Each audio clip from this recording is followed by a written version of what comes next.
I am Cadet First Class EY Inchan Atoan, 22 years old from Tukukan, Bontoc Mountain Province. And I am Army Cadet First Class Adrian Faith San Jose from Central Taang, La Trinidad, Benguet. It seems that you are buddies. Yes. What are the common things between you The most inside the academy? the most common thing between us is our connection, our blood, the Igorot blood. So there's something between us, the connection that bonds us together, that kahit sa anong hirap, nandiyan pa din sila na pwedeng tumulong sa'yo kung kailangan mo ng kapiling, or kung kailangan mo ng tao na pwede mong i-share yung kung ano man yung problema mo. Andyan yung kabayan mo na pwedeng tutulong sa'yo sa hirap at sa ginhawa.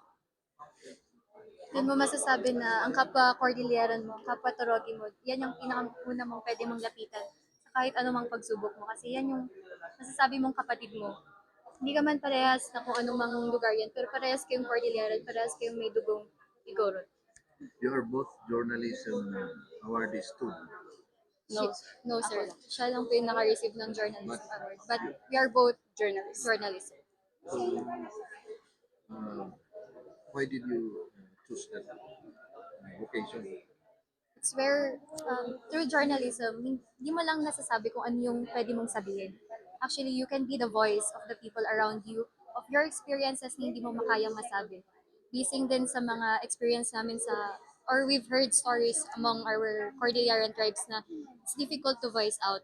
Kaya eto kami, we are living up from those stories to let the people hear our side, to let us be heard. So for me, I believe truth is our strongest defense.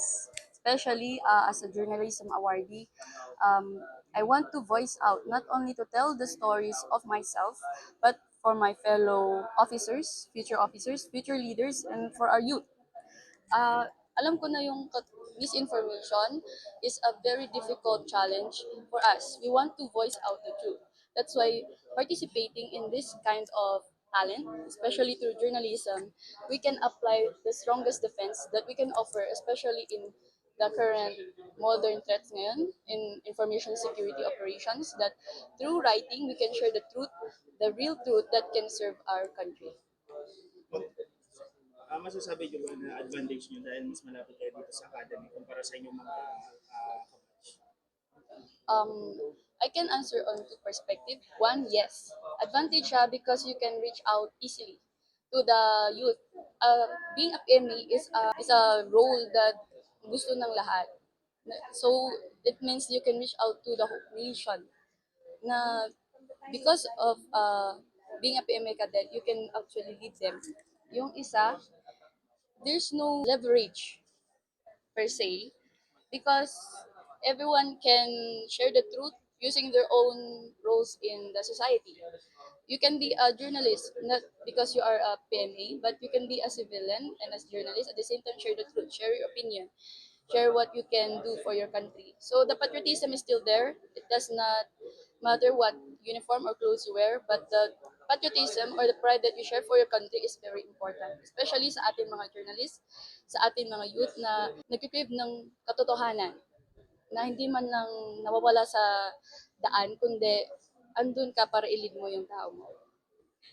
I share the same sentiments with the First Class Atoan because yes, we are from Cordillera, malapit kami sa mga tao dito, malapit kami, madali lang mag-encourage ng mga kapwa namin. But at the same time, we are fellow Filipino people who also share the same sentiments with those na malalayo.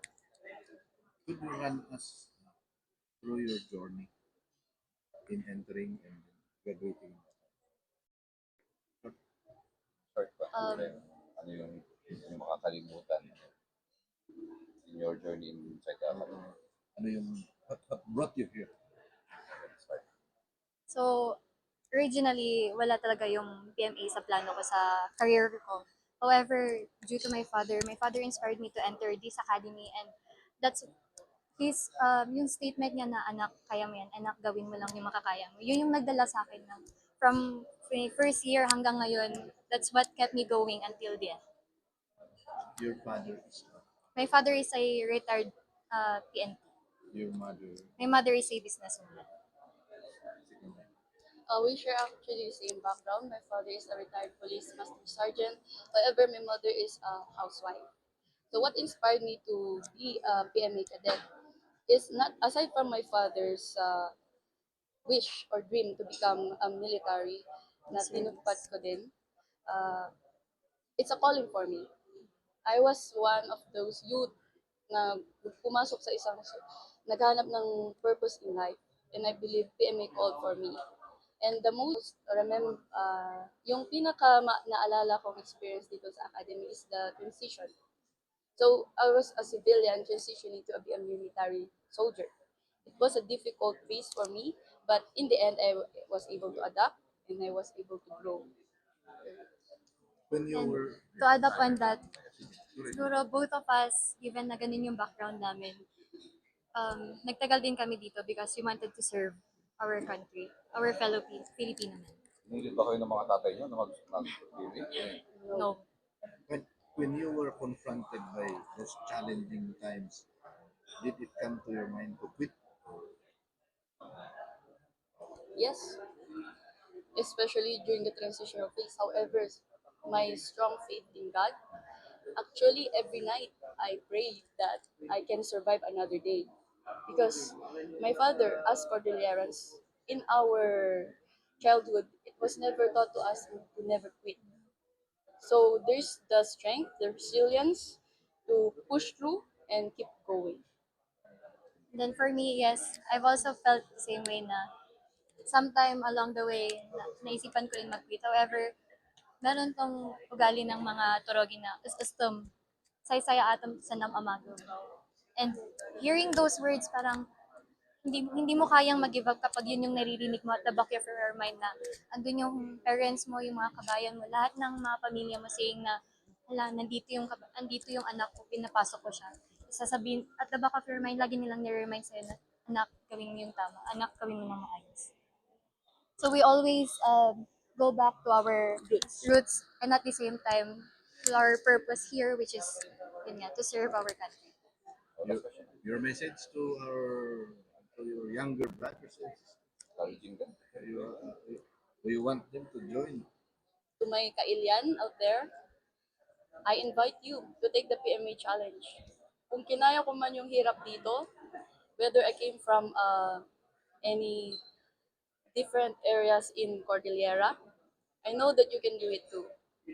Once you encounter mistake, never give up. Because once you go down there, the only thing that you have to do is to look up. Kaya never give up. This is a stepping stone for your success at the same time for develop life. One-liner lang po yung masasabi ko. Take the PMA challenge. We are already ito na kami. Kami na yung proof na kaya natin bilang babae, sa mga babae man dyan na mga kailyan namin, yes, as parents, kinaya namin, and we believe kakayanin nyo din. And to those males naman, kaya nyo yan. Join us here, samahan nyo kami dito na magtawag pa ng mga kapwa natin dito para not only for our dreams but also to serve our country.